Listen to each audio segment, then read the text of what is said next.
The Bostonian is Matt Perrault. This is our city. The Book is Dave Sharapan. Pay him. Pay that man his money. Together, they are The Bostonian versus The Book. You covered! You covered 12! Covered! Follow the show on Twitter at Boston versus The Book. How do you like them apples? Bringing you the best insight on sports betting news, Matt and Dave's daily picks, and an entertaining and unfiltered dive into the sports betting industry. Here's Dave Sharapan and Matt Perrault. And here we go.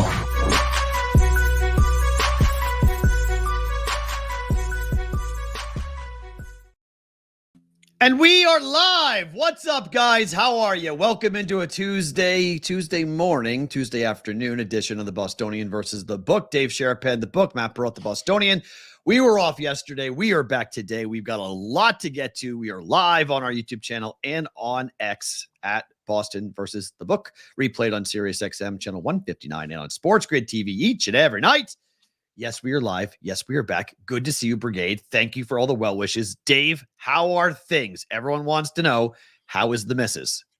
Mrs. is great. She's home recovering, giving marching orders to everybody. Back, you know, she's in and out of pain a little bit. She's on the good stuff. So at any point I'm on call. She's downstairs right now, resting comfortably, all like nested up. But we're back. It was a long day. Everything, you know, like everything else, always forward, never straight. Surgery is supposed to take an hour and a half. It takes 3. Wow. I said, you know, I got one update while it was still going on. I said, stay in there as long as you need to, like fix it, whatever you got to do. So good news on the way out. You know, this is part of life, right? You just kind of get information, make the best decision you can with the information you have at hand at the time. It's a Bill D She motto. went in, There's the got Bill stuff D fixed. motto. What? It's the Bill D motto. That's it, right? We make decisions every day based upon the level of information that are at our disposal. That's it. And Doc did great. The nurses are unbelievable. I sat there and watched for 8 hours, people coming in, people checking in, people picking people up. I'm amazed at the job that nurses and doctors and people that work in hospitals do, because for everyone else, for when you come in, it's your life. And they're working. They're punching a clock. Rosalinda was at that desk at 5 a.m. when I came strutting in this Win Rocky Win t-shirt saying, Jess, training camp starts when you come out. Doc said 12 weeks. 12 weeks. I'm going to be ready for my title shot. I'm going to be jumping rope, hitting the bag. I'm doing road work. I was out running yesterday. Oh, Came home. I said, we're going to go for a nice jog. And she's like, what are you doing? I said, go to sleep. I'll be back. Just a slow pace. Just get back to. yeah, it's good though. It's like I'm training for hockey again. We're doing Good. all the off-season road work because, you know. Just don't run with the ruck on. You'll crush it. No. That ruck is a walk. Yeah, and when you don't put run that with thing on, that's a walk. Like, yeah, but that's heavy. Yeah, we got a weighted jump rope now. Oh, So we're gonna. where's the weight? In the handles? Yep. Oh, nice. All right. So yeah, went that route. I love jumping rope. Yes. So we'll do that to some music every day. Got the heavy bag back out in position. Start hitting that again. We're not messing around. Listen, All right. I got to That's get her good. to take the fight. That's the problem right now. We're in negotiations. I'm going to need you to get her to take the fight. Me? I am out of this. You're in everything. You're in everything. I want no part of anything. You will negotiate the contract, please. I want no part of any of this. I did not sign up for that. My goodness gracious. Well, we didn't sign up for a lot of this stuff. We're That's doing true. a show. That's doing true. a show live. We appreciate every single one of you that reached out No. on the Twitter, on the Discord, personally with a text. I can't thank you enough because she has said, that's right, Covey. We got to make weight. I can't not make weight. Can you imagine? I get the shot at the title and don't make weight. Are you nuts? I can't this do is that. going to get real freaking weird. Ding, really, ding. Tell him, This is gonna JC, get from weird really KC. quick. Ring the bell. I mean, hit the like button, hit the subscribe button while you're This here. is going to get really weird really fast. Oh, it's a title shot. Listen, they don't come along that often. All right. All right. This is my last hurrah. I got to answer the bell. You understand? When that thing goes like this, 10 seconds left in Hey, training. we're not marrying me off just about yet here, okay? Whoa. Whoa. Pump the brakes on me, got a misses. Hold on a second. Whoa. Hold on. Whoa. P-Roll's back in the ring. All right. Yes. He's back in the ring. Yes, but Listen, not we're working. but not We're in the working. ring. No. Not in that category. We need ring girls. This is getting very See? weird very fast. I miss you guys so much. Do you understand? The No. first thing. No, Addison, no. No, not a team cage match. It's not. No. It's one-on-one. That's all. It's strictly one-on-one. But see, I miss the boys so much. And it's crazy because, she goes in for the surgery. She comes out and she's a little bit out of it when she comes out, when, recovery and everything. They wheel her out the thing. And first thing she says to me, she's like, "I'm sorry it took so long." I said, "What are you talking about?" She goes, "You guys had to cancel BVB today." I said, "Yes, it's our show. We're going to be okay. Like, it's fine." Let the record show this is the second time that a Sherapan has come out of surgery and brought up something to do with the content piece. Right? And she don't want to be a part of the content. Like I told her, like, Jess, like, this is going to be good. You're going to be fine. You're going to have 2 weeks off minimum of work. I'm trying to get her to take more if she's not ready to go back. And she gets to sit and watch the show every day. And kind of hopefully she'll have an appreciation, or she's going to tell me, you guys talk about some crazy stuff. Like, what do you talk about all that stuff for? But it was really cool because she was like, she knows how important the show is for me, for you. I mean, this is my favorite thing about today every day. Okay. We get to do this show. We get to meet at this time, the ish time, with all these people from all over the United States, different countries, Canada, Mexico, Costa Rica, Curacao, wherever the boys are that are watching for different things. And she was like, she legitimately felt bad. I'm like, would you relax? Yeah, I told her. I said, it's like, come on, it's one day. We're all good. We own the show. We work for. You got her good with the text though, with the Taylor text. That was funny. That was good. Out loud funny. Oh, good. Yeah. Well, it was true. I figured it'd make her feel better. I was like, there you go. I was like, there's the Taylor and Travis text to her at Coachella, smoking pot and making everyone mind melt. Like, oh my God, look out. Taylor Swift might actually consume alcohol and cannabis. Stop the world. Like, every song she sings about is whiskey and no one says a damn thing about that. But the second that she takes a hit off a joint from Travis Kelce, everyone is, he's going to make her into a drug addict. What are we doing? That's what you're saying? Yes. People are like, Travis is bad for her. This is not good. I can't believe he would do this. He should be protecting her, not doing that. I'm like, they're at a music festival. Like, what are we talking about, people? That's what people do at music festivals, don't they? Drink, have a good time. Travis is a bad influence. They're all nervous about it. It's like he's this devil guy now to certain people in the Taylor Swift fandom. I'm like, guys, you got to get over yourselves real quick. Like, you're fine with her saying, "I'm on my 4th drink of the night." Like, she sings about that all the time. Right. Like, but Chef Benny, that's the thing though. In California, it's legal. She was in California. Cannabis is legal. It's like she wasn't, they both weren't breaking the law. I mean, I guess technically the consumption law they were breaking, but they're outside. Right. So it's like, come on, like, no one's getting busted for that. Please come here and bust the people who are getting high at Golden Night games. Do that for me. Or UFC 300, the guys who are ripping, vapes in front of me at UFC 300. I would prefer them getting busted. There was somebody in the parking lot outside the hospital. Yeah. Like, it. Yeah. Like, dude, really? Here? Really? They weren't right outside the waiting room. Like, because I had to sit there that whole time with Grandma. Oh boy. And Grandma took a couple naps because it was very early in the morning. We were up at 4 a.m. to be there by 5, which we got there 5:07. So, Jess, I told you we would be late. I knew we would be late, but we were still the first ones there. And Rosalinda hadn't had her coffee yet, so she was cranky. Okay. But we were there the whole day, and I could not sit still because I was trying to. I legitimately was told she would be done by 11, and I would be home by 11:15. We were going to hit the ish time around 11:30 or noon at the latest. Right. And then, things got a little, more in depth with the procedure. And I was like, okay, we'll cancel the show. I don't need to be anywhere. I'm here today. I'm right here. We should have just canceled it ahead of time. We tried to thread a needle and it didn't work, and it's fine. It's really easy to split it and cut it. And like, look, I got up this morning to one of the longtime listeners of the Daily Juice, a guy who I've gotten to know really well the last 3 years, sends me a message and says, my wife died yesterday.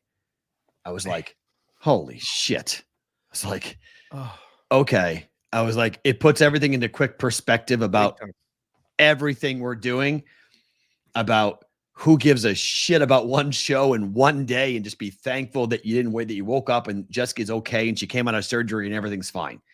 Because that guy woke up yesterday not expecting his wife to be gone, and his wife is gone. He woke up this morning, his wife's no longer there.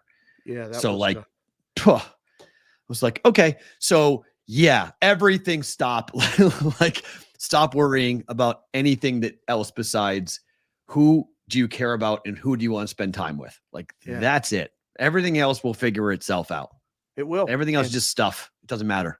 It is. And that was a very, stark punch in the face. Like when you sent that text this morning, and I woke up and saw that, and I was like, wow, and I went and kissed Jess on the forehead. I said, "You good?" She said, "Yeah, I'm fine." I'm like, "Oh, thank God," just again. But that's what we're doing in the midst of all the games and all the, the Masters and all the things that we talk about. Like we're a place that is a pretty cool place to come and hang out and talk and watch the shows and get involved in the Discord. We got the website now. It's thebvbshow.com. Direct link to the Discord. You'll find like-minded people. There's disagreements. It never really gets personal. And when it does, you get kicked out. You'll show yourself out. It's no problem. You can come in and chat. We welcome everybody to come in and chat while we're doing the show live. Download the show on all the podcast apps. Listens are going up. When the seasons are getting shorter, our listens are going up, staying the same or going up. Mm-hmm. I mean, we got to be doing something right. That's great. Well, as this industry contracts and as more and more people are getting shown the door, which absolutely sucks, they come and talk to us. How did you guys do this? How did you guys create this? What did you guys think of? How did you, we don't know. We don't ask us because we don't know. We really don't. And then when we give them an answer, they tell us, nah. Right. How hard it was to do. And it's like, oh, no. Yes, we can't do that. Well, no, it was not for everybody. That's true. Right. It's not going to be fun. It's not going to be a straight line. It's not going to be a simple path. It's going to be a winding road of ups and downs. And thankfully, we've got people in our lives that are willing to support it and willing to allow us to do it and say, all right, you two knuckleheads, let's see what you can do. You might fuck it up, but have a crack at it. Right. and that's basically all we've been able to do is just, have a crack at it and see what we can do and see how we can figure out the bigger picture of the whole thing. So Matt Robotuski is going to join us here in about 15 minutes. We're going to pop him on. I think Emerson's going to try to join us. I don't know if he. Well, but you were talking about the drinking and the smoking and all this other stuff. I mean, Emerson is recovering from a day at the Boston Marathon yesterday. And then glizzies and walking the dogs and everything else that he was doing. So, yes, we need some Emerson love on the show. He needs to come on for him because, we get these random texts at night, and we're legitimately, I think we need a session with Emerson to just talk it out a little bit. Just saying, that'd be great. So, yeah, we got Rob Lotowski to talk about some crazy stuff going on in the betting world and sports, and then Emerson to just basically tell us what he's doing or how the Boston Marathon was. That was the plan yesterday. Yes. I had talked to him over the weekend, and I said, you coming on the show from the Boston Marathon route on Patriots Day is the content we're all here for. So that's why I was pushing so hard to do the show, because I had it set up where he was like, he was going to talk to people along the route. Like, it was going to be gold. It was. Didn't work out. That's fine. Yeah. We'll do it today. That's good. Yeah. So Rob Lotowski will join us here on the phone in a little bit. So we'll talk about what's Jonte Porter and his VIP account at FanDuel and what he was betting and how much he was betting. And does the NBA care? And do we believe what's being reported on top of all that? So we will do that. So let's get into it because we've been off. Obviously, we didn't talk about it yesterday, but Scottie Scheffler dominated the Masters, led the field, second green jacket in 3 years. Yep. At 27, do you think this guy stays around for a long time? At the level he's at? Just in general. Yeah, at the level he's at, but because the quote that he said yesterday, which I thought was really telling about who he is as a person, he said the following: I feel like playing professional golf is an endless, not satisfying career. I wish I could soak it in a little bit more, but I thought maybe I will tonight when I get home. But at the end of the day, I think that's what the human heart does. You always want more. And I think you have to fight those things and focus on what's good, which I thought was a very interesting line for the show. Right? I was like, that's very similar to what we're doing. So I do agree with, you always want more. You're always trying to grow rather than stopping and appreciating what you have. But Scheffler just at 27 feels like he's 47. He feels like he's my age. Yeah. I don't know if he sticks around this game for all that long. He's made, I mean, look at the money this guy has made so far. This is Tiger-esque in terms of dollars in what he has made. He is now up to 15 million in earnings just this year. We're not even halfway there yet. Ooh. Fourth most lucrative PGA Tour in history. The record is 21 million set last year by Scottie. He's up to 12th in career earnings at 57 million. This is his fifth full year on the PGA Tour, by the way. The leader in career earnings is Tiger at 120 million. Tiger season high was 10.8 in 2007. This guy's already made more than that halfway into 2024. Scottie earned 3.6 for the Masters win over the weekend. Tiger got 44,000. 2 Masters wins, 6.3 million to Scottie. Tiger's 5 Masters totaled $5.8 million in earnings for Tiger Woods. This guy is doing things on the course that we haven't seen before financially. It just feels like he's not going to be around for that long. He doesn't need to be. I love looking at the rundown and seeing slide after certain things because I'm seeing this for the first time. Yeah. And my reaction is this. Will, we might as well get you to jump right back in the ring quickly. Holy shit, that's a lot of money. Okay? 1. 2, that quote at the beginning is the exact definition of what it's like to be a professional gambler. Oh. You're always like, it's not, I don't know if it has a soul or gets in your heart or like, and you're always going and you're always looking for more. I used to say to these guys that were in the book every day, if you win $1 million tonight, are you going to be here tomorrow? Well, yeah. What else am I going to do? I don't know anything else. Like anything. You don't have to, but they don't know anything else. I think Scottie, at 27, you have this early success in your career and you're grinding. That dude is so good at what he does. He don't make mistakes. He knows. He keeps his heart the same, calm. It's great to see him let go, like on 18 with a 4-stroke lead when he finally wins. Yeah. But I really appreciate the craft. I just want to appreciate it while he's doing it at the level he's doing it at and not worry about whether he's going to be doing it in 20 years. It doesn't matter to me. But I don't think he will be. I think this dude has talked about his religion being incredibly, his faith is a huge deal. I mean, the weird part about the story is that he said he would have left the Masters if his wife went into labor, but he went back to Texas and was at a bar that night partying with his friends. Yeah. Which it's a weird juxtaposition of like, no, you wouldn't have left the Masters. Like, come on, bro. Like you wouldn't have done that. Like, and your wife would have told you, hey, it's your first kid. I know you want to be there, but the first kid labor is like 20 hours. Like, it's not like she goes into labor. The kid's not going to be born in an hour. Well, I mean, he's making a turn to go to the back 9 and head to, Rays Creek and all that stuff and gets the call. Hey, she just went into the hospital. All right. Let's pick up the pace of play here. I'm going to finish because I'm going to win the Masters. Right. And then I'm going to get there and I'm going to not going to hang out in the cabin and get all that. Bye-bye. I'm just going. I'm out of here. Yeah. Like, Jim, give me the jacket. Goodbye. Bye. See you, Rom. Copley, great job. Low M. I'm out. My wife's having a baby. I'm going to get down on the first one. I'm going to get down south. I'm going to put the mask on. I'm going to be down there and see the whole thing. What do you mean no? What do you mean no? You get down there and see that baby come out of there. No? First one? My advice would be no. Oh, I'm down there like a catcher, baby. I'm down there like this. Let me see. I tried to go in the room yesterday with Jessica. She's like, you are not coming in the room no matter what they say. I'm not letting them listen, I already asked the doc. She said they don't let spectators in, and I'm just a spectator. I'm not a doctor. I'd love to have been one, but I don't think I can never unsee. You can never unsee. You do see things you can never unsee. I will never be able to get the image of the placenta coming out. I will never in your life. I will never, ever, ever be able to get that waterfall blood image out of my head for the rest of my life. And was like, what is that? I thought I was in a horror movie. I thought I just could not believe. I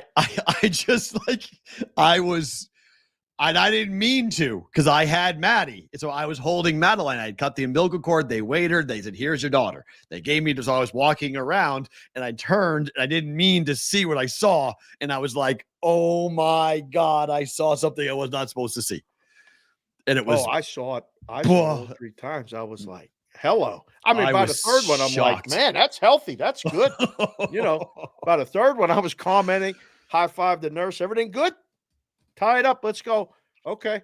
But yeah, him saying it, I think, was just to remind everybody that he has a life. Fair. Okay. I think. I don't think he said golf does not define me. That was the refrain for him for pretty much Monday when he got to Augusta all the way through Sunday in the press conferences about like, this is not who I am. I just happen to golf and have to make a lot of money golfing. Like, I'm really good, but this is not the person I want to be known for more than just being this, which is commendable. Okay. I'll give it to him. But at some level, I think a lot of people are going like, look, man, just go out there and dominate. Like, be proud of yourself, dominate, do your thing, and then walk. Like, if you don't want to do it, that's great, but do it for now. And then, because Scotty Scheffler is the reason the ratings sucked. Like, you want to talk about why the ratings sucked? Scotty Scheffler is the reason why the ratings sucked. Yeah, but he's boring. It's not just him. No, it's a lot of it's him. Behind him. We're also boring. Who Oberg was. I didn't even know it was pronounced Oberg until Saturday. Right. Yep. I know who this kid is. Agreed. Max Homa, nice beard, looks great, fun on social media. Who's Max Homa? Right. Right? Yep. Morikawa is a machine. When there's no one watching. When there's no one watching. They made the call. I thought they made the call of the calls during the broadcast, and somebody said, when are we going to start asking about Colin Morikawa and his 2 majors that he won during COVID? And he's basically fallen short and fallen apart whenever there's fans around on Sunday. I was like, oh boy. You said the quiet part out loud. I was like, okay. He was put in his place, but Sundays in Colin Morikawa are not going well at all. There's so many reasons, I think, why. I don't know if people want drama.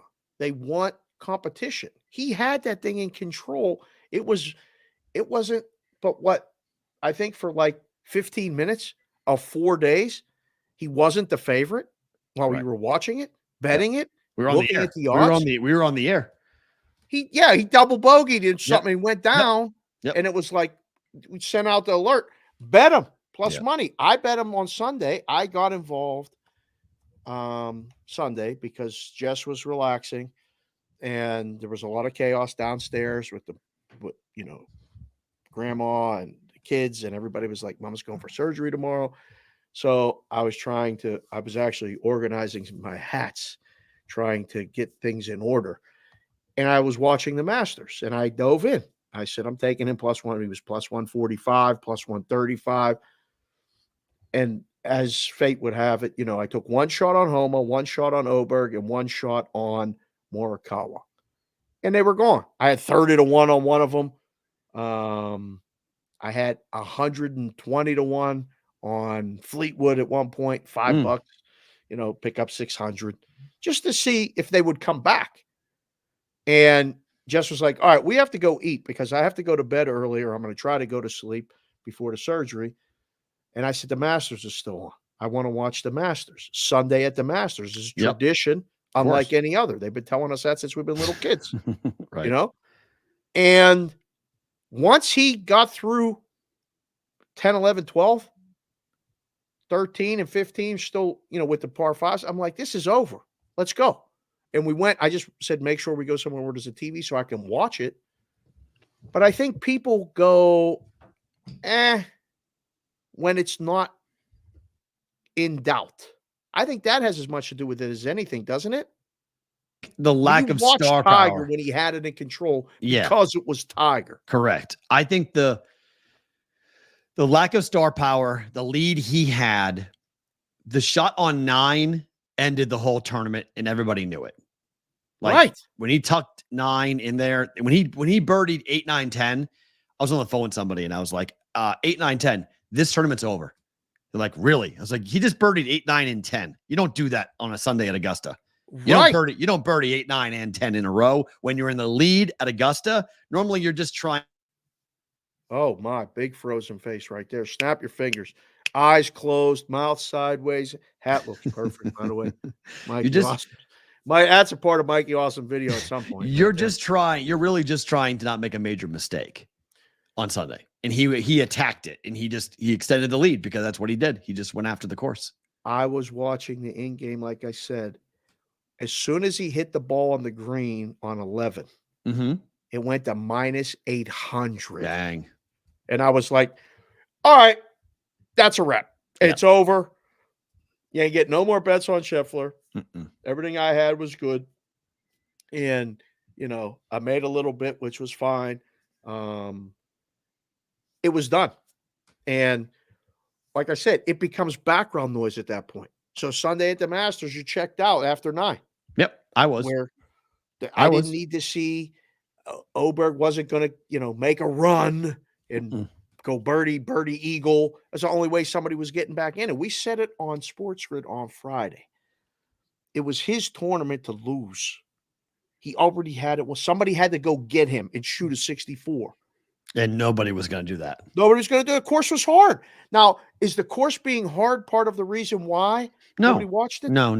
It has everything to do with who is playing. The Live Tour, everyone's blaming the Live Tour. Right. What is that discussion? I'm not blaming the Live Tour because they're saying we've splintered the golf world, right? So it's either your team Live or your team PGA, and you're going back and forth. And now Rory may go to the Live Tour and be the biggest hypocrite on the planet for $850 million. It's like hard to say. You would say no to that, but that's the problem, that we've taken the game off of the course and placed it into a position where it was always a niche sport to begin with. And now we're going to take away the casual and make the casual have to say why they watched the Live Tour, and they don't know where the Live Tour even is there to watch it anyway. It is hard to find. It's boring. It's 3 rounds. It's not competitive. It feels like you're watching the Senior Tour. There's nothing exciting about it. And these guys don't care anymore because the money they've made, it's literally an exhibition. Like, they've made so much money, it doesn't matter where they finish, if they win or not. So Brooks Koepka shows up. Used to be Big Game Brooks. Falls flat, +9 on the tournament. Dustin Johnson doesn't even make the cut. Blows up. Looks horrible. John Rahm, +9. John Rahm was 9 over par. What the hell is that? All these Live guys. I mean, Cam Smith played well. He got me a top 10, so it was the one bet that saved me a bit with the +350. Right. It was a cash on Cam Smith. But I mean, there's just so many of these Live golfers that just showed that they aren't playing high-level competitive golf, and they were butter knife sharp. They weren't sharp going into that tournament, and the course exposed it. And that's a problem for the game. So the quicker the PGA Tour and the Live Tour get back together, solve the problems of these world golf rankings and who gets points for what, like the game of golf, the audience isn't big enough. Tiger's gone, guys. You're not going to get the Tiger Woods size audience. Because do you know where they went? They went to Caitlin Clark. That's where those people went. What? Those people are now going to the WNBA. Yeah. The fan that only watches what's hot, the casual who doesn't really like sports but likes to be involved in the in thing, they're watching cooler discussion. They're watching Caitlin Clark. Caitlin Clark is where they're going. She's the next huge monster star going on. It's all going to be on the WNBA for at least a year in the Indiana Fever. You think so? Did you see the coverage of the draft last night? It was ridiculous. Everyone was tweeting and talking about the WNBA draft. I was like, this is incredible. I do the show from upstairs, right? Downstairs. Jessica's on the couch, resting comfortably, sleeping. Kendall's watching the WNBA draft and texting me every pick and telling me, and she's getting into the basketball, period. Because she watches clips and sees things, and we talk about games and all this other stuff, and she thinks it's cool. She's 10. There's tons of kids that feel the same way. Aces games. Look at the ticket prices on the secondary market right now for when Indiana comes to Vegas.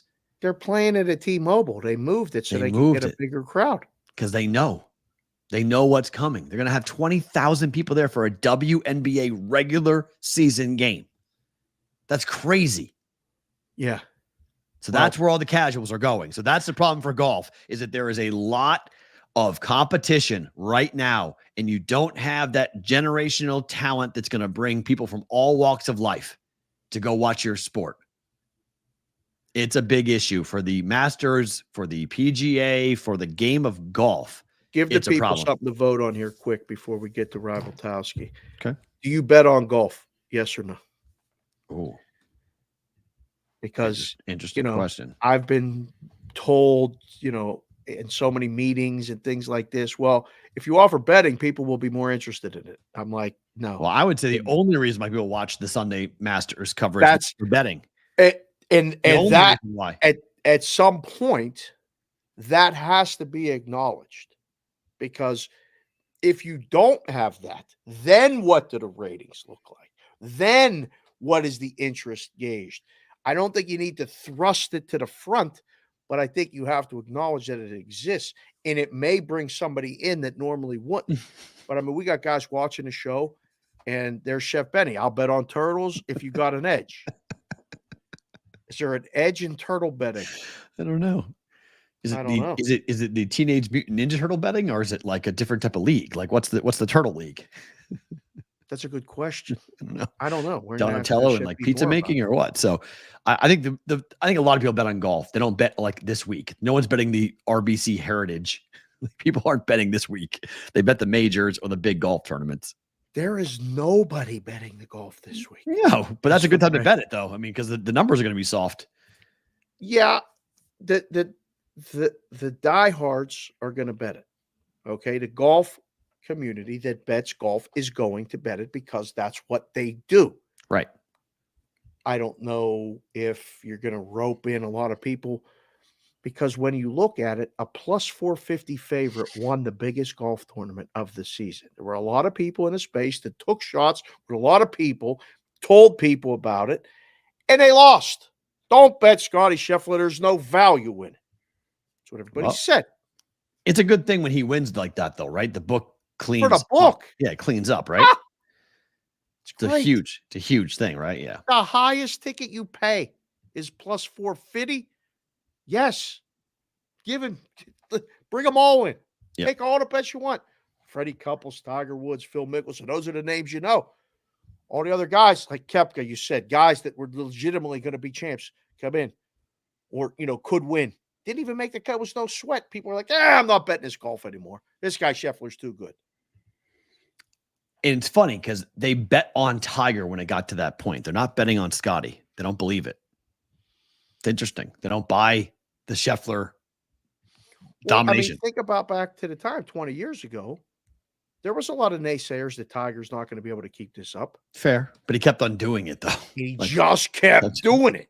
So if Scotty keeps doing it, and he did it in multiple tournaments. I think that's the next iteration of the Scotty Scheffler appreciation.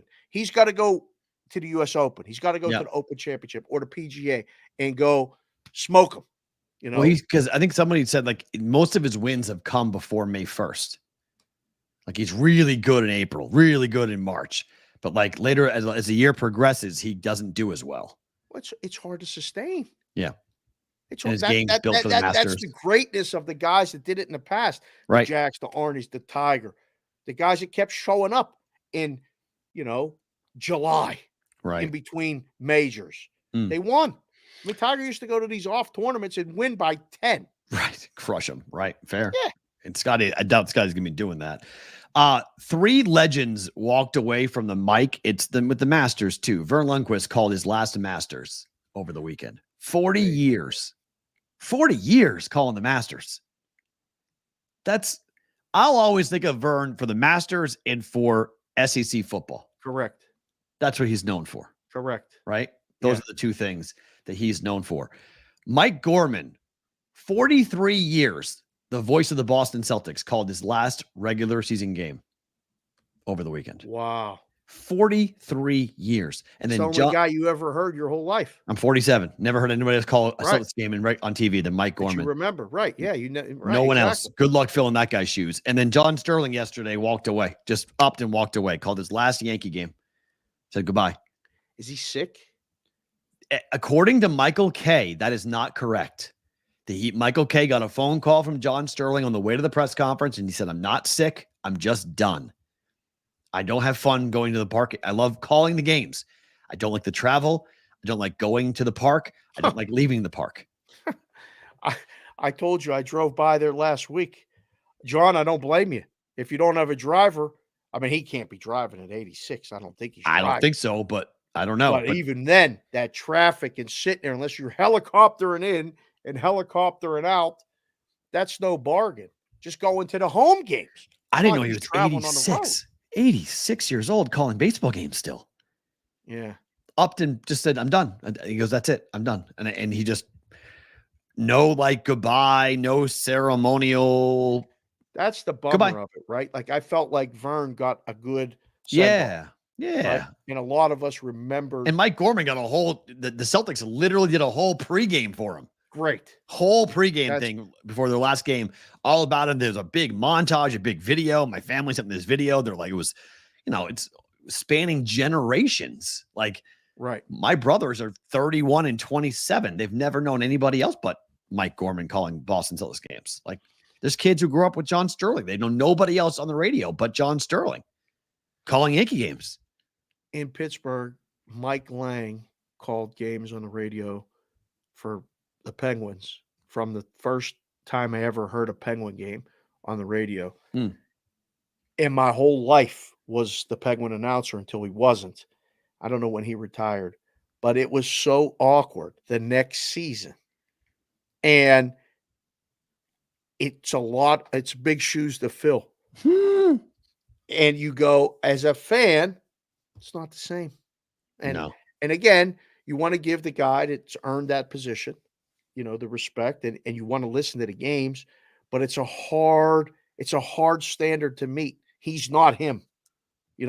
He's not this. He can't be. You just have to do your own thing because you can't be the same. Like, you're never going to be John Sterling. You're never going to have the impact that John Sterling had. He called, I think he called 5 or 6 World Series seasons for the Yankees.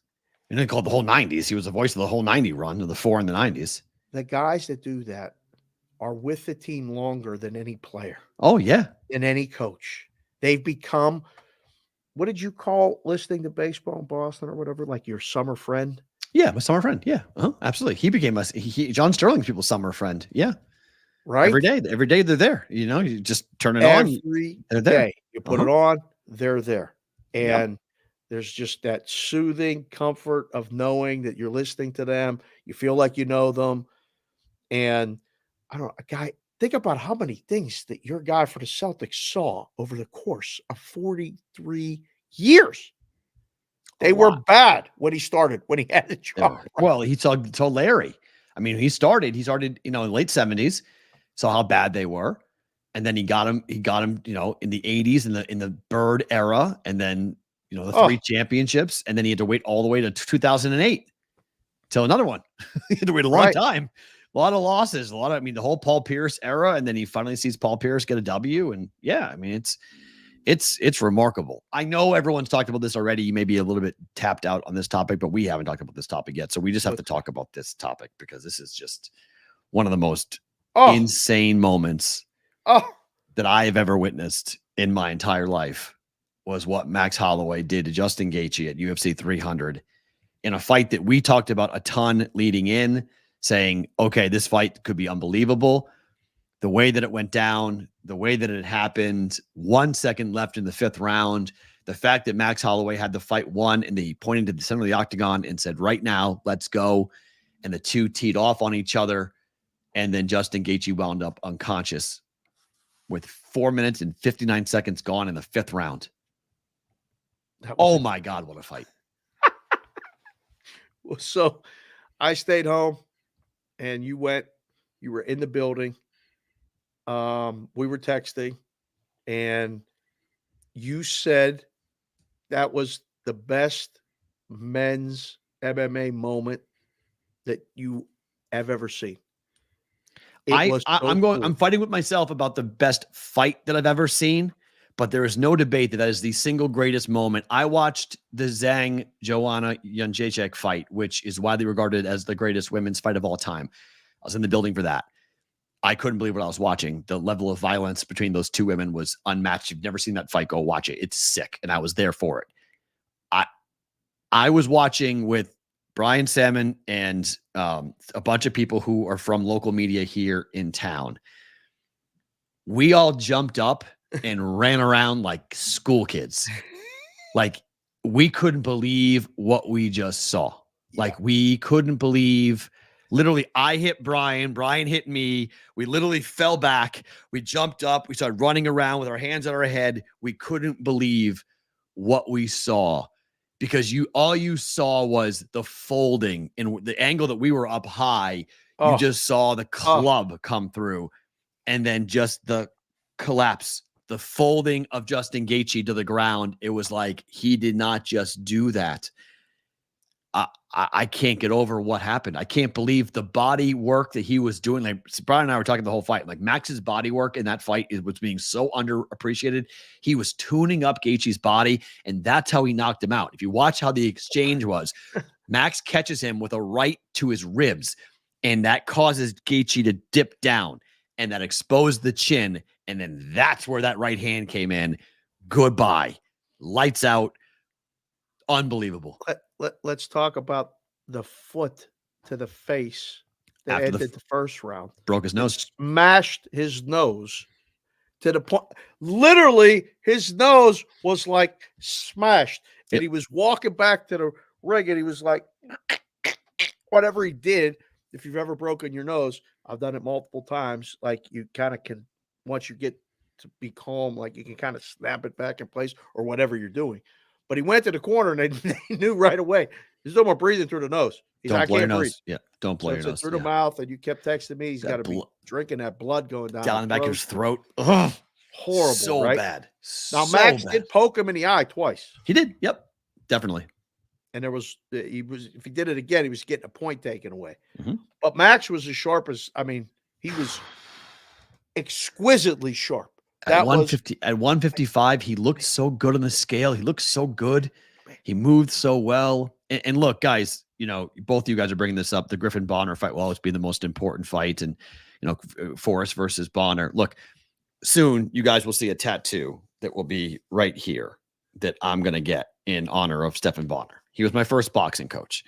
So when they did the 300 montage and they did a big thing on the Bonner Griffin fight, whenever I see Coach, I get very emotional because he's dead. And he shouldn't be dead. And it pisses me off. So I will always have an incredibly special place in my heart for Stephan Bonner and for Forrest, for both of them. And Forrest Griffin is a guy, he's like the nicest guy on the planet. He's, and Stephan and him stayed very close friends here in Vegas. And they talked Stephan named his son Griffin. Like he named his son after Forrest. So, I agree with you if you say like that fight was incredible because you're a longtime fan and you remember that the company was hinging, right? It was Spike TV. Remember that channel? That was They had to find a way to do something. So I'll always agree the most important fight in the history of the UFC is Bonner versus Forrest. I'll give you that. But that moment last night in UFC 300, it's become the most liked and viewed moment on Instagram in the history of the UFC. Right. Bigger than any Conor fight. Yep. Max became the fastest growing personality on Instagram over the weekend. He averaged I think he added 350,000 followers in 2 days. Oh, after the fight. We got to figure out. We got to get in touch with Maxie, see if we can do No that kidding, ourselves. right? And I again, mean, if and we like do that ourselves, our lives will change tomorrow too. it's such a remarkable thing to see a guy who I was there when he fought Conor McGregor in Boston. And Conor, it was the first time I watched Conor fight. So it was the first event I ever covered for the UFC. Yeah. And Conor was the star. He beat Max. But for Max to keep going and realize that Max is only 32 years of age, Max was a kid when I saw him back in 2012. I mean, it was 12 years ago. He's still going. And he may be at his best right now. I was going to say, it's almost like, I don't want to say he had a resurgence. I don't know if he. No, he was a dip. Absolutely. He's taken so much damage. He had lost a bunch of fights. People were saying, retire, walk away. Right. You fight for the BMF normally when you're at the end of your career. I You love normally that. don't go to a BMF and then go on to something else. Like normally it's the fight because they need something to fight for to make it more special. So they created something in a thin air to kind of give these legacy fights some extra juice. Yeah. Instead, Max took it and he could fight for both the 145 belt and the 155 belt now with the way he has looked. I love the BMF title. I love everything about it. I'm trying to see if we can call that the fight for me and Jess when we have the title shot. It'll be the BMF title because I'm going to win. I'm the favorite, but that's okay. You both win. You both win in that situation. Sometimes you hope so. I would hope we both win. That would be the goal. I left the building. I watched Dana White's press conference, and I left the press conference to welcome. I called you after I came out of it, but I left thinking to myself, boxing could never even come close to this night. I don't care if I lined up the 5 greatest fighters in boxing right now. If I put together the best boxing talent that is on the planet right now, that they couldn't top what just happened for UFC 300. It was the greatest night of mixed martial arts and combat sports I had ever been a part of. I felt very blessed to have been there. I felt incredibly grateful for living in the city where this happened. Right. Because I got to drive to my house and I was home. Everybody else had to pack their stuff up, get on planes and fly back home. Yeah. I drove to my house and went to sleep. And like, it's unbelievable cool. Because the night that there were still 2 more fights after that. And there was no energy in the building at all. That's what you and I were talking about as you sounded like a little kid. Oh, so walking to your car talking. I was like, how was it? You're like, I just listening. It was fun. Yep. But the woman's fight, that was asleep. She was asleep, like out. And somehow they put water on her face, put ice on her head or whatever. She came back and almost won the fight. If someone was watching that, you guys got to tell me. One of my students yesterday told me that he thought he saw smelling salts in the corner. Well, they said it, Anik, and that's illegal, I thought. They asked if that was smelling salts. They asked, like, if you go back and watch the fight, they said, did they just give her smelling salts? Oh, I hope that didn't happen because that's illegal. You can't do that. Well, you can't have a fighter come to like that. That's not allowed. It's the same like when Greg Hardy was having an asthma attack and they let Greg Hardy take his inhaler during the fight. Yeah, Daniel Cormier said the same thing about the energy. Oh, they argued about it. But like they mentioned it because I was going to text you and say, are you allowed to do the smelling salts in between rounds? No. Okay, so no. I don't know if they did or not, but like that might happen. It wasn't smelling salts. Okay. It was just his finger. It wasn't smelling salts. Okay. I don't know. Cause one of my students said that they had said like, well, she had smelling salts in her, Jan had smelling salts in her corner. I said, what? I said, what are you talking about? I said, well, yeah, they're talking about that on the broadcast. I was like, well, that's really illegal. If that happened, that's a huge controversy. I'm glad she lost that because she had won and they'd proven that they'd given her smelling salts. Right. They would have taken the belt from her because that's illegal. So that happened. And then Pereira gets hit in the nuts and says to the ref, hold on a second. I'm cooking. I'm going to go knock him out. And then goes like this afterward. Well, that was in reference to Adesanya. That was making fun of Izzy. People missed that reference because Israel Adesanya did this thing with his father about pizza and about a Tesla car. And like, he did that was, he kept on doing that motion. So his big rivalry, he has to rub it in to his arch rival. He knocks out Hill and then does the Izzy thing to everybody, which was super disrespectful, but was pretty damn funny in the moment. Was pretty damn funny in the moment. That punch was serious. And I was like, another moment. Yep. Like, and nothing was like Max and Gaethje, but like there was a couple during, there was only a couple dud fights of the 13. 10 favorites won, 3 dogs, and the one felt like everybody had was Homer. Max. Yep. Right. Yeah. So Holloway. Holloway, I mean. Say Max though. It was one of those nights that like I was excited that I watched it. Oh, it didn't matter if I bet it or not. It was, again, a reminder that the sport is going up. Friday night, I was at Red Rock with all of these people that were in town for this. I was 5 feet away from Dana as he was cashing out at playing blackjack at the Red Rock. And I was just like, this is incredible. This stuff is going up for people that are saying like, oh, UFC's niche, this, that.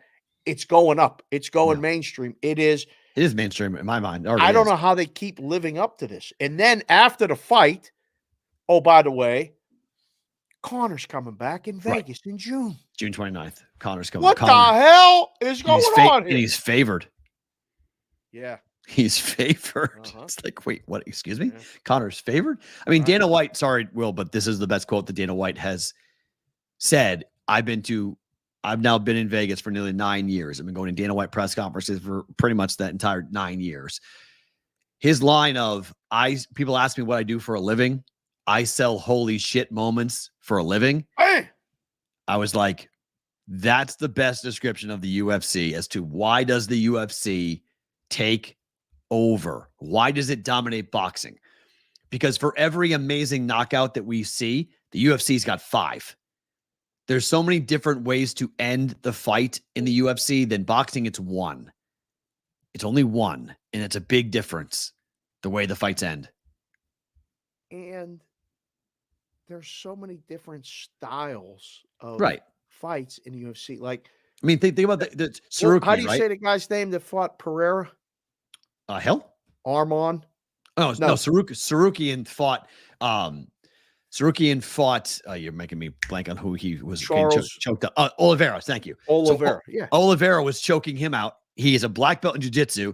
He's got his throat locked up, and the guy got his head out. I have no idea how he got out of that choke. I thought that was my parlay. My night's over. I was like, that's going to be a loss. It's like, that sucks. And he got his head out. And I was like, oh my God, Sarukian's going to maul him now. And then he mauled him in the second round. He mauled him for most of the third round, but the fight ended with him being choked out by Oliveira, almost getting the submission with 1 second to go in the entire third round. It's a split decision. Yeah. And I had it 2-1. I mean, I went out, but I was, I was a little bit biased, obviously, because I was on Sarukian, but I saw it 2-1, and I thought one judge had it 1-2 the other way to Oliveira. Right. I watched the video this morning about Oliveira's weight cut, and I wanted to. The worst thing about the UFC now is the weight cuts.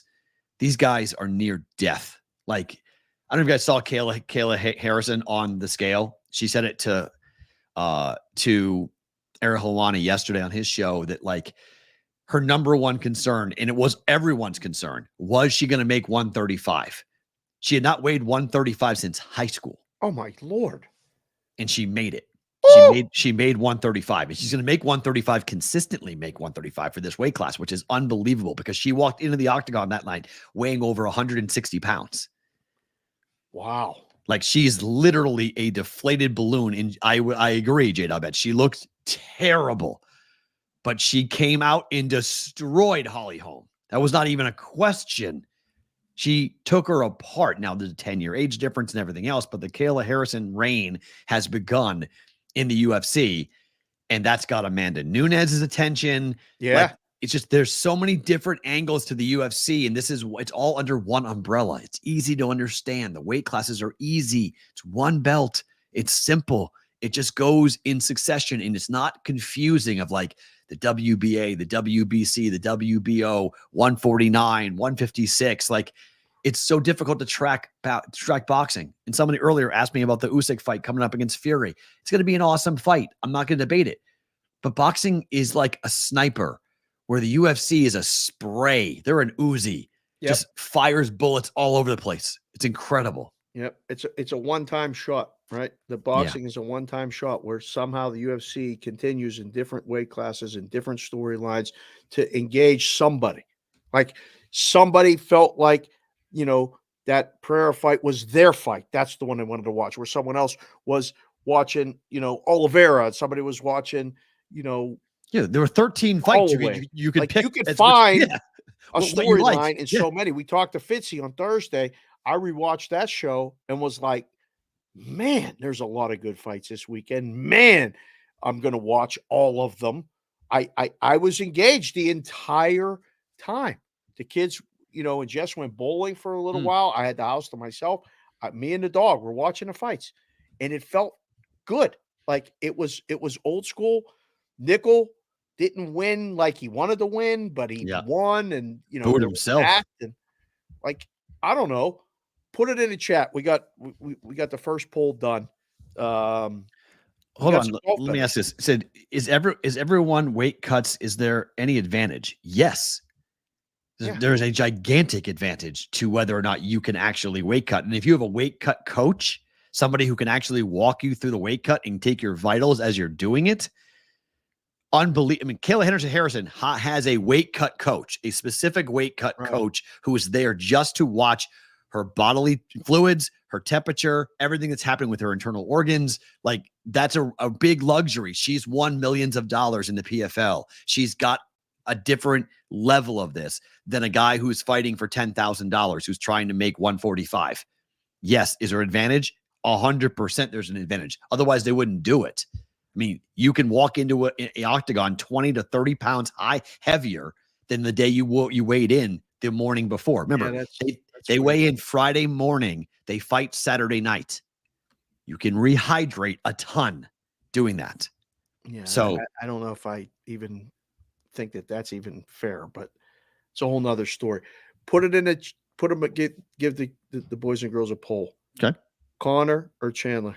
Already? Oh, God. I just want to get the initial thoughts. We got a lot of people that watch this stuff. We got a gigantic crowd of people just showed up. It must be 12:30.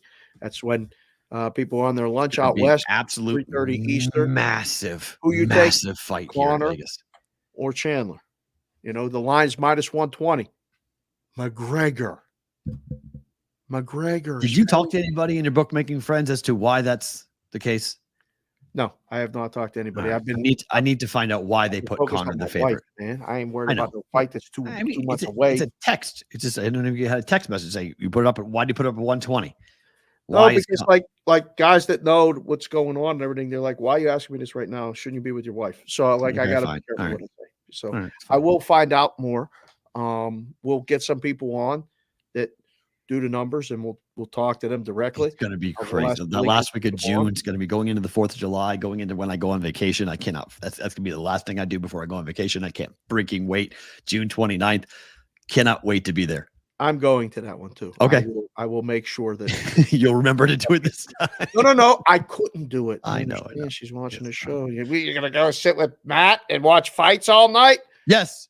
Well, I was, but I'm not now because, yes, it's very important that you are going to surgery on Monday. So I don't want to do that, but I did. That's nuts. Pereira was made weight at 185, but it was light heavyweight. He fought at light heavyweight, not 185, but he fought at 232 after his rehydration. 25%. Yeah. A little bit of a bonus, right? just a little bit. I gained 40 pounds. That's 15 and 32. That's 47 pounds. Oh, yeah. In 2 days? Oh, yeah. That's not crazy. He's 6'5". 2 days? He's 6'5". 47 pounds in 2 days. Yes. 100%. 100%. What in the hell?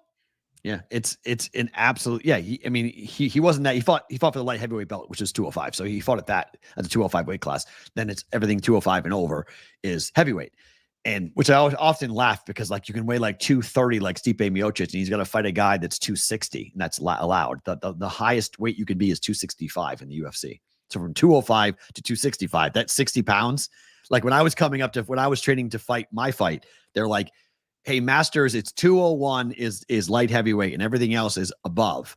So you can weigh, like, what do you weigh? Like at the time I was weighing 210. They're like, you can weigh whatever you want then. I was like, I don't want to fight somebody 40 pounds bigger than me. I was like, I'm fighting at 201. Like, well, then you got to lose 9 pounds. I'm like, that's fine. I'll lose 9 pounds, no sweat. So I was on weight. Now I weighed 207 this morning. I could go into the sauna and lose 6 pounds of water weight in 2 seconds and be good to go. You have tons of water weight on you. So you can lose a lot of weight really quickly, but it's what your body lives on. Like you're literally wringing yourself out. And everyone says it. The last pound, and even Kayla said it yesterday, the last pound is the hardest because your body goes, nope, we're not going to die, guys. And you have to basically force your body in to give up that last pound or you don't make weight. And then you don't get paid and you can't fight and everything else. So it's. Did you know guys on a wrestling team in high school? Oh, well, I mean, I knew of weight cutting through wrestlers in high school. Yes, but I was friends with all the wrestlers because oh god, I played basketball. Yeah, so we would practice while they were running the steps, and I used to tell them like, "You guys are nuts." Well, the trash bag stuff, which was nuts, when they were used to wear trash bags and sweat, they used to be like, "What the hell are you guys doing? Got to make weight. Got to make weight."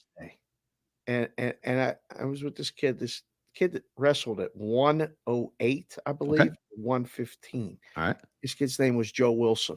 And he would sit with us at lunch and look like he was on his last legs every day. And I'd be like, Joe, you want a French fry? And he's like, I haven't eaten since Monday. I'm like, Joe, it's Wednesday. Like, gotta eat. How are you awake in algebra class? Like, what are you doing right now? You have to be in such a place to, one, cut that weight, and then two, go in there and just beat the crap out of somebody or get the crap beaten out of you. It's a different level of stuff. It's all mental. I mean, that's what they all say. They all say it's all mental. I don't know I don't know how mental it is. Charles Oliveira, the video I saw this morning of him, like he was a rag doll. Like he didn't know where he was. Like he was just flopping around. Like people were like seriously moving him around. He had his when you see the cheekbones stick out, like when they're actually like literally. Yeah, your face is all sunken in, indented. I mean, I remember Conor McGregor, like a couple of his weight cuts were sickening. Like he didn't look like he looked like a skeleton. Yeah, not good. It was like, oh God, this is not good. It's really, really bad. And you don't eat, you don't sleep, you're uncomfortable, your body.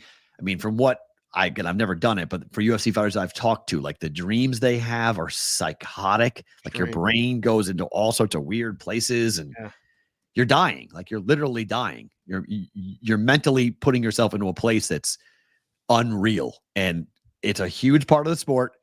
But a lot of people have said that they need to have, in the chat, they're talking about it, saying it should be same-day weigh-ins. And if you did same-day weigh-ins, all that stuff's gone. You would never see that again. With same day weigh-ins, but okay. Quick thing on hockey. So Utah has taken the Coyotes. Did you know that the Arizona market? You live there, Dave. They may get another team. The Coyotes going to be sold, but in 5 years we could have hockey back in Phoenix. The guy who sold the team is in the front of the line to get an expansion team for the NHL. In Phoenix, he's got 5 years to get the building secured and built, and then the NHL will give them a team back. What are we doing? We have a guy who I was trying to effort to get on the show that would maybe be able to explain this a little better, but our guy at Sahara. Okay, right. Because Marullo owns Sahara, right here in Las Vegas. Yep. And we couldn't get Alex on himself, but I thought this would be a good thing to discuss. I don't know if Arizona wants hockey back. Like, I know I talked to Brother Smoke, who played hockey with me and played hockey at Penn State and is a hockey guy. And he was part of the season tickets. We went to the games. Right. And he's like, I'm bummed out they're leaving. Well, they're leaving because you're busy with the kids and you don't have season tickets no more. A lot of people just didn't go to the games because they didn't win. And then they moved out to Glendale and it was too far away. And then nobody's going to that ASU, arena. Right. It's kind of garbage though, right? That there's a lot of cities around the country that want the NHL. It failed in Phoenix. It didn't work. Why are we giving them another team? Well, because it's the 5th largest market. But if the 5th largest market doesn't want it, put it in market number 37, who will live Nashville. and die with every game. Yeah, put it in Nashville. Put it in Quebec. Put it in a market that actually is going to go and support. Like, what are we doing? I don't know. I was surprised. I saw that in the email in the rundown, and I was like, wait a second, what? I thought it was done. $1,000 tickets for tomorrow. I know. For $1,000. I may be doing the show from the arena tomorrow, just so you know. Oh, okay. Let's go. Do it up. Yeah. Well, I didn't get the guy to get back to me. I put it out over the weekend. I'm like, hey, I wanted us to drive down, do the show, go to the Coyote game. Not Nashville. Sorry, I didn't mean to say Nashville. I was thinking of baseball for Nashville. What was I thinking of? That wants a team. Should have a team. Thank you. That's what I was thinking of. Kansas City. City could have a team. Well, they have the sprint. They built the Sprint Center for it. I mean, there's multiple cities in both America and Canada that could have a team, but Winnipeg's struggling. They are, right? Like, so I don't know. Maybe more isn't better. It's just like the streaming stuff. Like everybody's worried about the Masters and the ratings and this and that. Well, streaming makes it hard to find sometimes, or people are watching on the group thing on their stream. They're not watching the whole broadcast. Are people watching Coyotes games? No. Are they going to love this team in Utah? Absolutely. This is a home run in Utah. Agreed. It's going to be fantastic. The Utah to Vegas. They're going to keep the Coyote name, though, in Arizona. Oh, we're starting brand new. Yeah, they're going to keep the air. Oh, you froze. Hold on. Stop talking. Hold on. Snap your fingers. Come back, Jack. Hold on. Oh boy, that's a long freeze. Now you're back. They're keeping the Coyote name. So okay. So the Coyotes are going to stay in Arizona. So we'll have a new name next year for Utah. I'm going to have to go find it. You got to get a Coyote jersey. Our guy Jesse, who works locally TV here in town that I know went snowboarding at Bryant Head yesterday. Yeah. It was 90 degrees on the strip when I came out of my class at UNLV. Yeah. They had a blizzard at Bryant Head yesterday. Feet of snow. Really? It's insane how Utah, you just go like 6 hours or 5 hours to the north. Utah is 7 hours from Vegas, but like it's a whole different, like that is a hockey market. That is a northern city. That is a northern climate. Like that is 100% going to work. And work really well. So I flew through there on the way home from back east, and I talked to the kid in the Utah merch shop. Okay. And he was telling me why the Jazz went to the black and white color theme thing. And I didn't realize that Utah is called the Beehive State. Okay. Sure. So that's why the Salt Lake City Bees are the baseball team. Makes sense. Okay. So we might have another black and gold. In hockey? Yeah. Bruins and Penguins are going to like that too much. I mean, it works for the Penguins and the Bruins. I don't know. Nashville? Nashville's gold and blue, gold and black. Gold and blue. They're gold and blue. And black. Nashville has no black, just outline. Black and gold are the outline's black. In the NHL. There's black. Yours and mine. There's black in that Just logo. Trim. It's black and gold. Yeah, but it's right. It's black and gold, right? No, blue. Blue. I said black. I didn't mean black. All right, that's fine. Giannis is not cleared for the playoffs yet. They're minus 150 to win a series. That's it. I remember making the number a couple years ago in the book. They were minus 450 to win the first round series. Minus 150? Uh-oh. What if they split? They're dogs. If they split the first two games, bam, dogs. That's incredible. Yeah. Milwaukee. Good thing they went and got Doc. Great job, Doc Rivers. Way to go, Doc. Play-in tournament begins today. Lakers are at New Orleans. The winner is the 7 seed. Are you subscribing to this Laker tanking theory? Because I am not. Hold on. Lakers? Yes. Tanking? So the idea is this. The Oklahoma City Thunder, they are the 1 seed.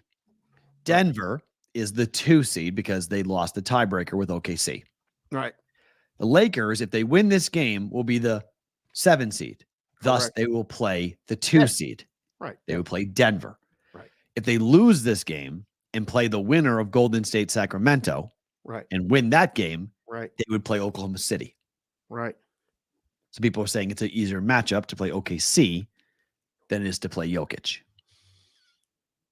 So coming down the stretch, they needed to win games, right? The Lakers did. Mhm. So maybe they would be hosting this game. Mhm. And guys didn't play. Mhm.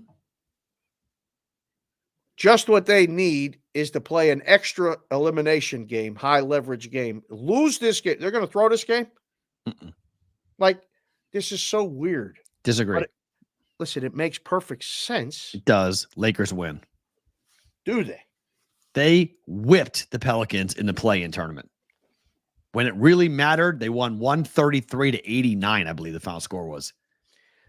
I don't know how many shows are going to have Pelicans hats like this one. Not many. Not many.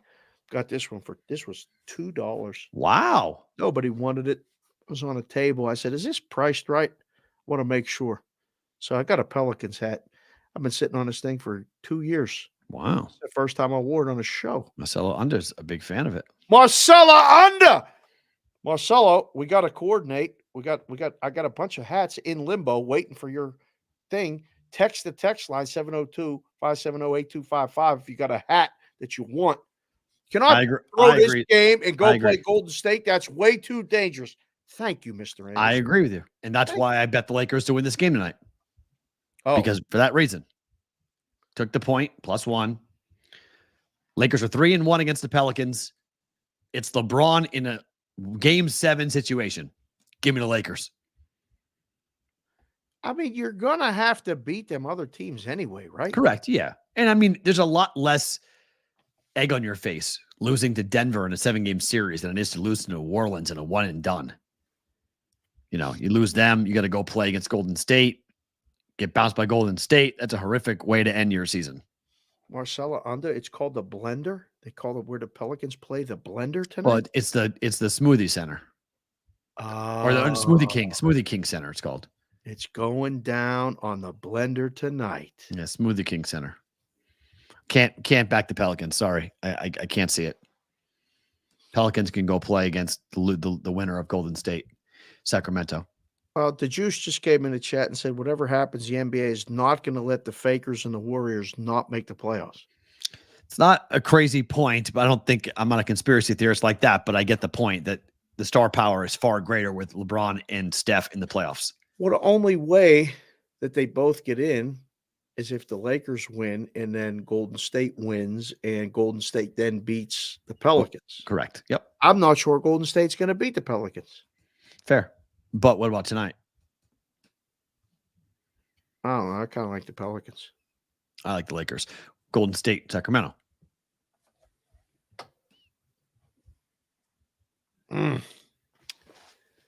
Golden State short favored on the road? Yep. Seems so obvious, does it not? Everyone's on the under. Under?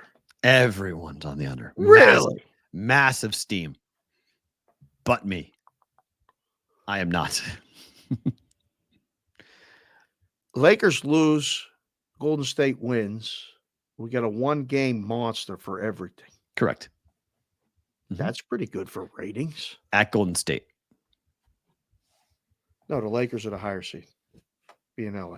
Oh, it would be in LA. You're right. Sorry. Yeah, it'd be in LA. I don't know. Why can't Sacramento win? They can. I have no feel on who wins this game. But this is big brother, little brother. This is Bay Area. Our guys over at NBC Sports Bay Area in California are doing cartwheels for this game tonight.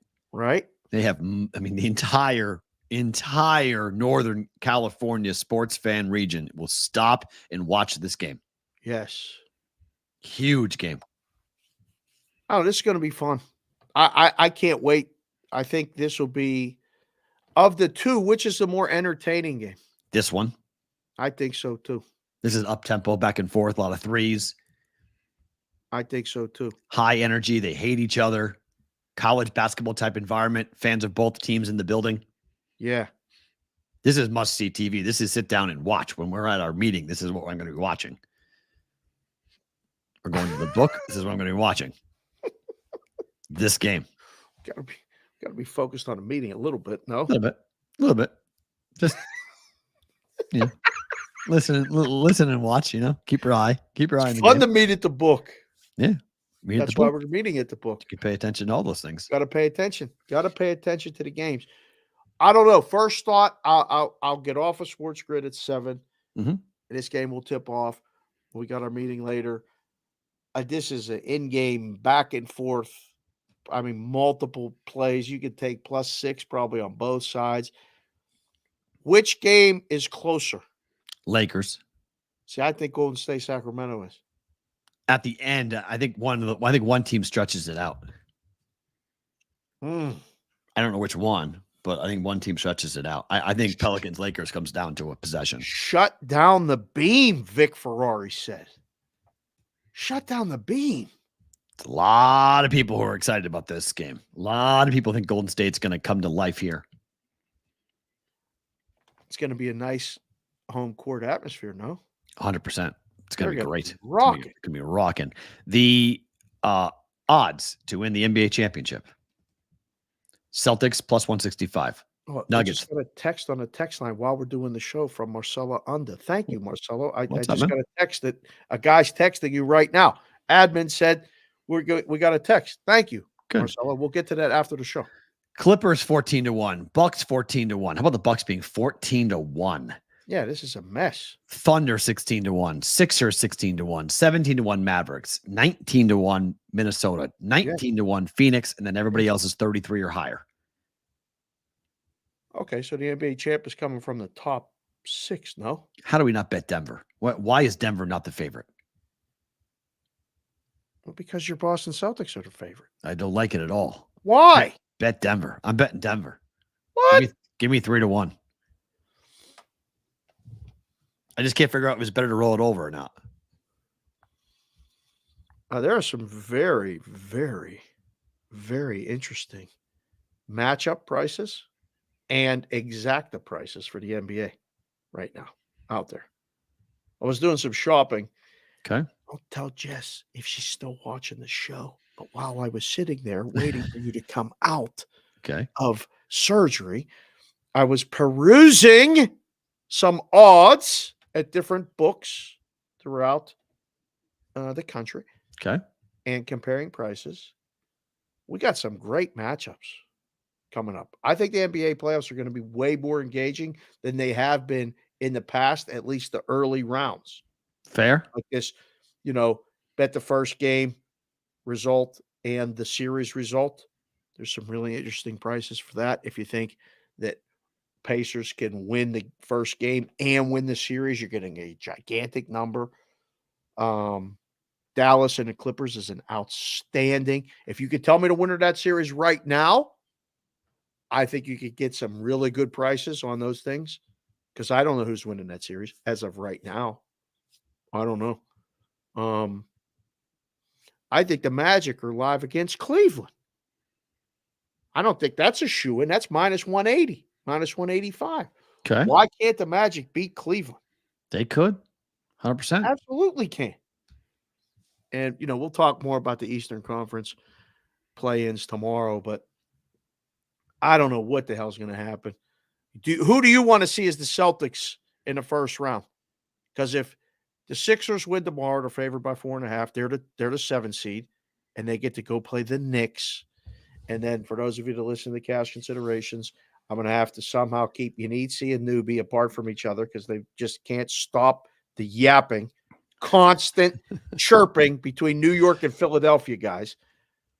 But Philly, I don't want to – if the Sixers lose that game and then win the next game against Chicago or Atlanta, then I got to hear your caca because the Celtics will probably beat the Sixers in 5 games. I'm not worried about Philly. That's no fun for anybody. I'm not worried. Al Horford plays for the Celtics. You're dead. You want to see the Heat in the first round? No. That's I where don't want to see either one, but that's what I'm going to see. I mean, I need you upsets. need Chicago or Yes. Atlanta. I need upsets. Yeah. Miami in a one gamer, and then you get a sweep. Well, Easy. you probably go to Atlanta and lose one game. Maybe. Well, no, because they went there and there's so much heat as to what happened on those back-to-back 16-point favorite games, and they lost them both. Boston's not losing in Atlanta. They might. It's a lot of heat. Nah, it's a lot of heat on that team. There'll be a lot of pressure on them to go down there and whip the living daylights out of Atlanta after what happened at the end of the regular season, which was awful. I think I'm going to break out the Bulls gear tomorrow because it might be the last time. Put it away after. We might be needing that Bulls stuff. I don't know if I'd put the Chicago stuff away too quickly. You might need you did there. You might you might need the Chicago stuff. So I see what you did there. I wouldn't put it away. I would not put the Chicago stuff away. I'll put it where it's accessible. Okay. It won't go into storage. There you go. Yeah. It'll go to the accessible area. Yeah. That's make sure you got access to Chicago stuff because we may be in need of that. So just, stick that in your head for you guys who put that in your pipe and smoke it. Yeah. The NHL playoffs, Washington's the only team that controls their own destiny. They win, they're in. And yet they are big dogs tonight to Philly. Can't stand the Capitals. Explain this to me for a second. Why are they such big dogs? I mean, I took the plus price. I was like, it's a game. Philly playing for anything? Yep. They got to stay alive. They lose, they're dead. Lose, they're dead, but they have they lose the tiebreaker. On like everything. They need everything to fall. They can still get in. They got to get an absolute, complete, straight, flush, unbelievable. Everything has to fall right. Yeah. They're not making it. The Flyers are not. No.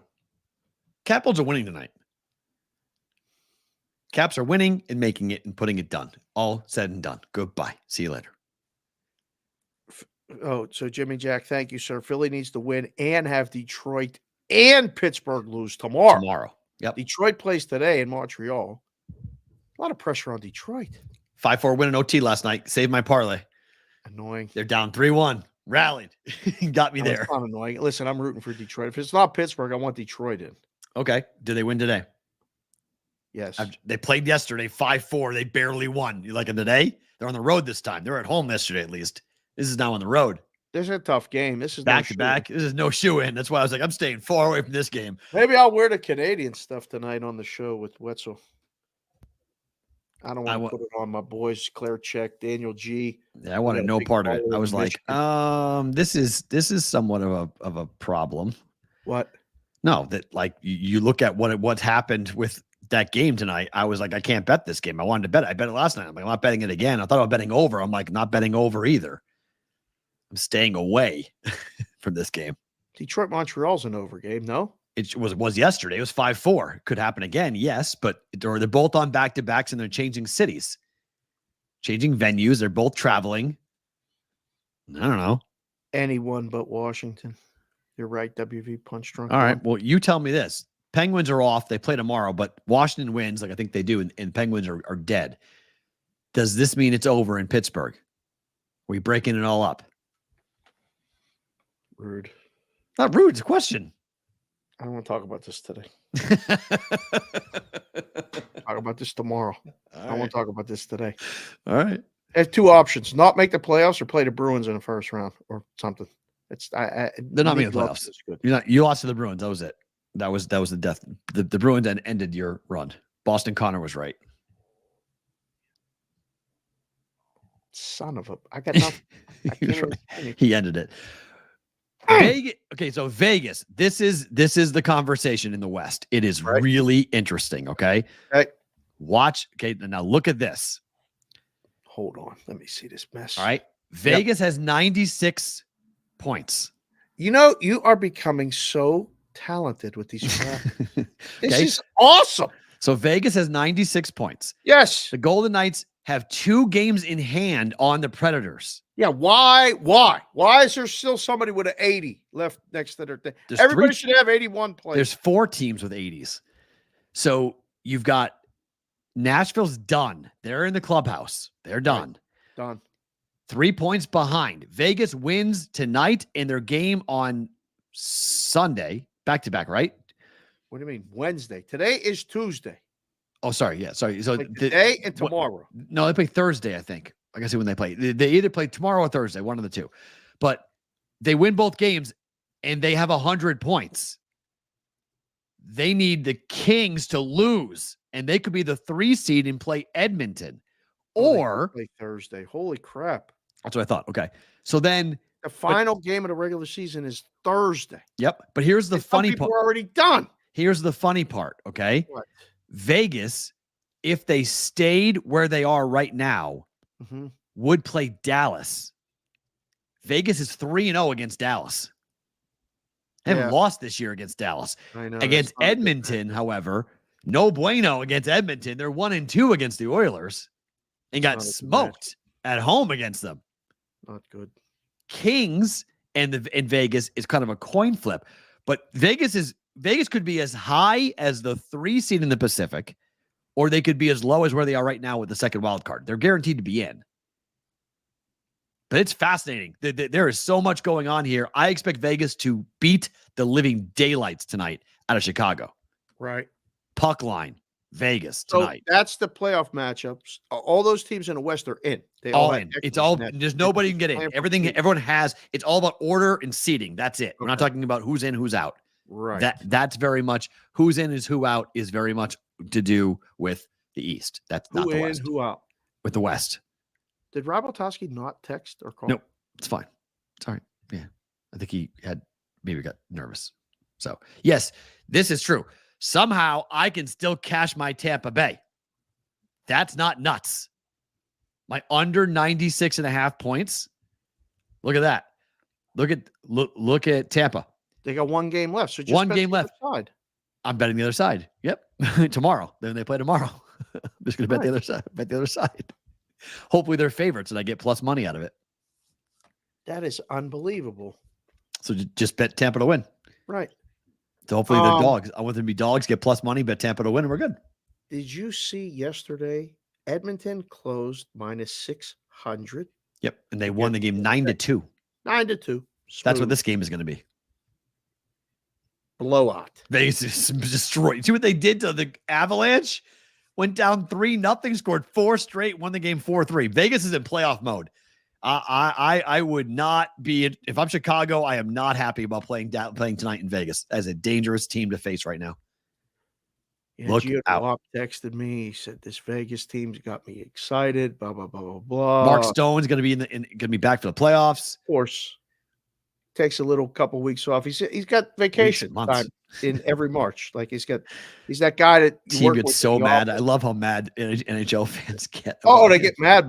But like so he's that guy that works in the office that has vacation time scheduled, like an accountant has vacation time scheduled in March. Right. Like no one else in the whole joint takes off vacation in March except Mark Stone. So that's fine. It works out okay. They are the defending champs, by the way. Yep. I don't think that factors into the handicap tonight. Like they're going to win the game tonight. Okay. They're just kill them. They kill them tonight. Yeah, it's puck line tonight. 3 quick baseball questions. First, Rondon, Toronto. East matchup. No John Sterling. Kikuchi. I love Rondon. I don't know what to make of the Blue Jays yet. I think Kikuchi gives you a really good outing. Probably so. The lefties against the lefties. Although, boy, the Yankees, a couple of those guys in the lineup may stand at a homer tonight. Ooh, maybe. Might be some of those props. That was a low-scoring game yesterday, right? 3-1. Yep. Blue Jays won. I don't know. First lean is Toronto and the under. Ooh, 8.5, 8. There's some dispute in the market with this game. 8.5 under minus 20, under minus 15, under minus 20, or 8 over. I think 8.5 under. I like. Okay. Atlanta against Brown. Brown for Houston has been a gas can. Houston can't pitch. I'm surprised, but Atlanta favored on the road against the Astros. That's as it should be. Okay. As it should be. What are you going to make Houston favorite the way they're playing? Right. against Atlanta? Right. No, sir. Cannot do that, sir. Yeah, I'll do some baseball work this afternoon. I'll have a little more feel for this one. But my first lean is Atlanta. Short price. Yes. And then finally, Washington is taking on the Dodgers, but the Dodgers are 11-8 on the year. Just getting things worked out in April. Just getting stretched out. Oh, yeah. Don't worry about it. So that over 103 is still live to you? Oh, it's going to take one hell of a month. I mean, they're going to have to go 22-8, to fix it. They're going to have to go 14 games over something in a month. I don't think it's dead. Feels like it's dead. No. There's a lot of baseball left to be played, Pete. There is, but we've played nearly 20 games. They play 160 games. We're an eighth of the way through the year. They're 11-8. Team is supposed to be a 15-5 fixes this right away. Okay. They go 2 out of 3, 2 out of 3, 2 out of 3. In 2020, or 2019, it was no, it was 86. What year in the 80s did the Dodgers win the World Series? 80, it wasn't 86, that was the Mets. 85? No, 1988, the Dodgers beat the 88. 80s. Okay. In 88, they used 19 pitchers to win the World Series in the entire season. It's a different time. I know, but they've used 19 pitchers right now. It shows That's you the not difference. good. It shows you the different 19 games. The Dodgers have used 19 pitchers. Yeah, that's not good. It's a different game. Same problem. I mean, it's undecided still. It's 1 o'clock in the afternoon, Pacific, 4 o'clock Eastern, and it's undecided. They're like, this is driving me crazy from sitting in a room. Like, just name somebody. They're undecided today is minus 300. Don't know. What the hell's going on? They're undecided is minus 300. Yep. What? I don't know. Does it matter who's starting? Does it matter how many pitchers? I don't know. I don't know either. Time for Better to Book.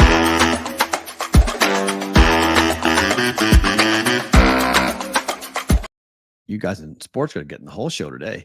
Normally this is in bonus time. You guys get Better to Book it. Picks and plays. Days likes it. He bets it. Doesn't. He books it. Golden State, Sacramento over 225. Better numbers are available. 223 is available right now. If you want to keep doing it, the number was 228 all the way down to 223. Everyone's on the under. Who's not playing? No, just everyone thinks this is going to be an under game because of Sacramento's. Somebody's playing. Someone's not playing in the play-in tournament? Come on, everyone's playing. Somebody was supposed to play with the original numbers not playing. The number don't move 6 points based on just theoretical this and that. Somebody ain't playing for Sacramento. I think everybody's playing for Golden State. I don't know. Somebody check the. Who's not playing tonight? That would be stunning. Who's not playing? Healthy rosters. It's Jimmy Jack. Yeah, I don't think that. I think Malik Monk is out. Is that why? Yeah, Malik Monk is out. So we're moving 6 points off Malik Monk. He hasn't played since. He's been out. He's been out. Yeah, he's been out since April. He's been out for a while. They thought he'd be back for this game. Right. No, he's been out for a significant amount of time. I don't know. I'll say you've been pretty good with the totals. Been on a pretty good run. It's new season, though. Everything starts different. Correct. Absolutely. It's all new. New season. This is unders. Playing game, I'll say it goes over. I'll say bet it. It's the Warriors. I mean, the Warriors are going to play defense. Well, I mean, they're going to shoot threes. You're going to bomb threes. This is a highly, highly competitive game in my mind. But I think one team wins this game by 6 points. Not sure which team winds up winning this game by 6 points. But, I mean, I got a crazy over, was it 2 nights ago? Or, it was 2 days ago. Garbage 3-pointer at the buzzer that didn't matter that got me to the over. Damn. 221 it landed. So I've been getting good breaks. And I mean, again, 223, you can bet it. You get a better price than I got. I got 225 and I bet that 2 nights ago thinking I thought 225 would be the bottom. It's 223. It's still going down.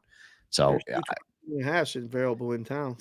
It's just number is crashing under in the playoffs by this much. Is that fair? This is why it's a big thing. Yeah. LL's right. It's a big thing. Bet the unders in the playoffs. But I mean, these one gamers are different. Yeah. It's a totally different because I get the first half game one. That's always been a play. Game one of a series, first half under, like the feel out game, Right. trying to figure out who they are. Yeah, but this ain't a series. This is No. lose and go home. This is lose Golden and go State's home. lose Yeah. and go home. Yep. Sacramento's lose and go home. Yep. I don't know. I got them both. Look at that. I love that old I Sacramento. like Golden State tonight. Lakers +1. Nah, Better book book it. Ooh, you like the Pelicans tonight. Pels, right. baby. All In right. the blender, just like Marcella Under said. In the blender. I fall for it. Listen, the You books just hate the they Lakers. are the favorite now. At every book. Lakers are let me favorite now? make sure- Okay. Oh, yeah. Pelicans Okay. -1. Yeah. Pelicans are -1, right. Not Lakers -1. Pelicans -1. I saw Lakers -1 yesterday. Where? I got +1 last night. Oh, yeah. Interesting. I didn't know that. Lakers -1. And then Capitals money line. Winning in. They're beating the Flyers tonight. Oh, probably right. I can't Win. stand the Only Capitals. one team that controls their own destiny in the entire NHL right now about getting in or not. No, Detroit does too. No, Nope. Only Washington. Detroit wins and they can still not get in. Correct. Washington wins, they're in. Washington wins, they're in. No matter what Detroit does. They have a tiebreaker over them. There's only one spot available. Correct. So the Penguins are out then if Washington wins? Correct. Everyone's out. This is why I'm betting. Washington's the only team. They win, they're in. That's it. That's why I bet them +115. Well, I hope you lose, but I think they're going to win. So, and the Flyers are god awful right now. They're just not a good hockey team at all. Yeah. No super chats. Favorite thing about today is what? Got the show back. We're back, baby. Everybody's here. We did the show. We got it done. My favorite thing about today, though, is 100% my wife is fine. She's home. You guys made her feel good with all the messages and the shout outs and all the other things. If you're still here watching the show, just put a quick note in the chat for Mrs. Consig and let her know she should take the fight in 12 weeks. Listen, because I'm working really hard to make weight. All right. I'm doing road work. All right. I'm jumping rope. I'm doing a lot of things for that title shot. If she doesn't take the fight, there's going to be a problem. She's watching the show right now. She probably already asleep. I'm going to go wake her up, make sure she's all right. Maybe she'll come.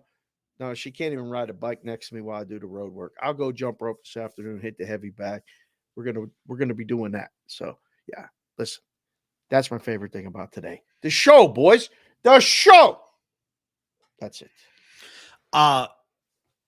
Couple things. The first, obviously, being the show is tremendous, and you guys were really great yesterday. Like, don't worry about it. Awesome. Forget it. Hey, we're all good. We'll be here for you guys when you come back. We'll be ready to go when you're ready. When everyone's healthy and good to go, then come back and do the show. And that's really very, very special. We very much appreciate each and every one of you to do that. I started the show. I tipped it. It's not my favorite thing about today, but it's a moment of, there's a lot of things that happen when guys feel comfortable opening up with other guys. And there's not a lot of shows and a lot of places where guys can just come and say, hey, and I think I feel like this is one of those, opportunities for people to come and like express themselves. And you guys have talked to Dave and I. When I get up and the first thing I see is it's somebody who I've only met once and somebody who was supposed to be here in Vegas next month. And it was like, we're going to go out and have a good time here. He was looking forward to being here and sends a message and says his wife passed away yesterday. Just makes everything that I got a lot going on behind the scenes. Like I'm the duck at the moment where I'm on, up the water. There's a lot going on under the water right now with what's going on with me. But like, it makes me at least stop and kind of just go, you know what? Everything will work out. It'll work out for the way it's supposed to work out, because you got to appreciate the people and the time that you get, because in the split second of a moment, everything can change. And then everything you were worried about, all the planning you were doing, all of the, concerns you had about what may happen in 6 months or 6 years doesn't matter anymore. And so I've tried very hard recently, and this was another reminder of be where your feet are. Every day. Be present where your feet are and appreciate the moment, the now. Your kids, your wife, your family, your job, your life, whatever it might be. Appreciate what you have, because it can be gone in a second and you never saw it coming. and a guy who I know had a hell of a day yesterday. Ooh.